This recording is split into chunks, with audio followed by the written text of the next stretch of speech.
आज़ाद जम्मू कश्मीर जिला कोटली के सयाहती शहर तत्तापानी थाना सिटी की हदूद में तत्तापानी बाईपास रोड पर स्क्रैप के गोदाम में धमाका खेज मवाद फटने से 3 अफराद जान बहक और 4 जख्मी हो गए। धमाके की इत्तला मिलते ही रेस्क्यू टीमें जाए वकुआ पर पहुंच गईं और इलाके को घेरे में लेकर तहकीकात शुरू कर दी।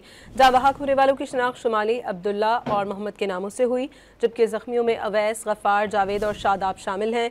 लाशों और जख्मियों को अस्पताल मुंतकिल कर दिया गया है। धमाके की खबर सुनते ही शहरियों की बड़ी तादाद भी जाए वकुआ पर पहुंच गई।